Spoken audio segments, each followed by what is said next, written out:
और अब बड़ी खबर आपको बता दें, भोजशाला विवाद में एससी पहुंचा हिंदू पक्ष का एससी में कैविएट दाखिल किया गया। आदेश से पहले सूचना देने की अपील की गई है। तो हाईकोर्ट के खिलाफ सुप्रीम कोर्ट मुस्लिम जा सकते हैं, ये भी इस वक्त खबर मिल रही है। कल बहुत बड़ी खबर इस पूरे मामले में सामने आई जब ये कहा गया कि भोजशाला मंदिर है, इसको मंदिर करार दे दिया गया है। अभी तक जब मंगलवार को वहां पूजा होती थी, शुक्रवार को वहां नमाज पढ़ी जाती थी, लेकिन अब पूरी तरह से हिंदुओं को पूजा का अधिकार दे दिया गया है। हालांकि एएसआई के अंडर ही अभी भी ये जो पूरा भोजशाला है वो आएगा, लेकिन अब खबर ये मिल रही है कि हाईकोर्ट के खिलाफ सुप्रीम कोर्ट जा सकते हैं मुस्लिम। इस मामले में हिंदू पक्ष के याचिकाकर्ता जितेंद्र सिंह बिसेन ने सुप्रीम कोर्ट में एक कैविएट दाखिल की है। इस अर्जी का सीधा अर्थ यह है कि यदि मुस्लिम पक्ष हाई कोर्ट के फैसले को सुप्रीम कोर्ट में चुनौती देता है तो न्यायालय बिना हिंदू पक्ष की दलीलें सुने कोई भी एक तरफा आदेश या स्टे जारी न करे। लंबे समय से चले आ रहे इस विवाद पर हाई कोर्ट ने अपना अंतिम फैसला सुनाया।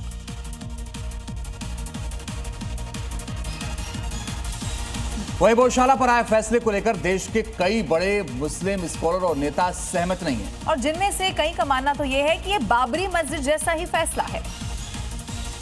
वहीं जमीयत उलेमाए हिंद के अध्यक्ष मौलाना महमूद मदनी ने कहा कि वो फैसले सहमत नहीं है, साथ ही कहा कि वो सुप्रीम कोर्ट का रुख करेंगे।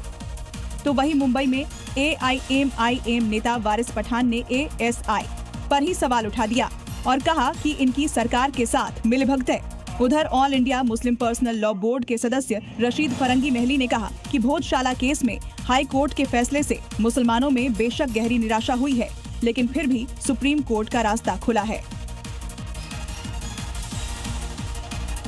और भोजशाला से जुड़ी हुई अब बड़ी खबर मिल रही है। भोजशाला केस में सुप्रीम कोर्ट में कैविएट दाखिल की खबर मिल रही है। बड़ी और अहम बात यह है कि हिंदू पक्ष ने सुप्रीम कोर्ट में कैविएट दाखिल किया है और ये कहा है कि मुस्लिम पक्ष अगर सुप्रीम कोर्ट पहुंचता है उससे पहले हमें जानकारी दी जाए। इसकी अपील पहले ही कर दिया है हिंदू पक्ष ने और कैविएट दाखिल किया है ताकि अगर मुस्लिम पक्ष सुप्रीम कोर्ट जाता है उससे पहले ही जानकारी मिले। क्योंकि इस पक्ष का ये कहना है, बार बार यही कहा जा रहा है कि इस तरह के बयान भी आ रहे हैं कि अयोध्या जैसा ये मामला है, लेकिन अभी भी चूंकि विकल्प खुला हुआ है, सुप्रीम कोर्ट में जा सकते हैं। इसीलिए खबर ये मिल रही है कि भोजशाला केस में अब सुप्रीम कोर्ट में कैविएट दाखिल हो गई है।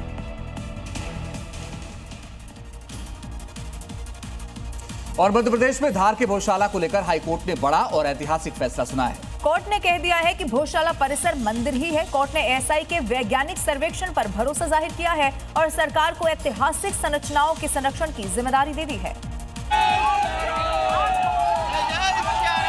कोर्ट के इस ऐतिहासिक फैसले ने धार में सनातन उद्घोष कर दिया है। दशकों से चला आ रहा संघर्ष कामयाब रहा और इस अदालती फैसले से उस अटूट विश्वास की जीत हुई है जो सदियों से धार की मिट्टी में दबा हुआ था।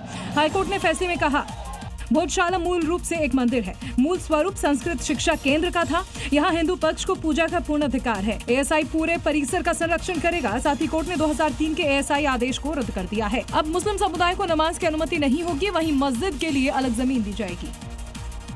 भोजशाला पर आए हाईकोर्ट के ऐतिहासिक फैसले के बाद धार में उत्सव सा माहौल नजर आया। हर तरफ सनातनी जय घोष कर रहे थे। लोगों ने भोजशाला पर इस जीत को भक्तों के संघर्ष को समर्पित किया है। यही वजह है कि कोर्ट ने जब वैज्ञानिक आधारों पर हिंदुओं के पक्ष में फैसला सुनाया तो धार में जय जयकार होने लगी। मई में ही दिवाली मनाई जाने लगी। जीत की खुशी में आतिशबाजी होने लगी। आज हमारी जीत हुई है, हिंदू समाज की जीत हुई है, धार के एक एक व्यक्ति की जीत हुई है। तो वहीं भोजशाला पर आए फैसले पर हिंदू धर्मगुरु और मुस्लिम धर्मगुरुओं की भी प्रतिक्रिया अब सामने आ गई है। ये जीत उन भक्तों के संघर्ष को समर्पित है जिन्होंने भोजशाला की मुक्ति के संकल्प को कभी ठंडा बिल्कुल नहीं पड़ने दिया।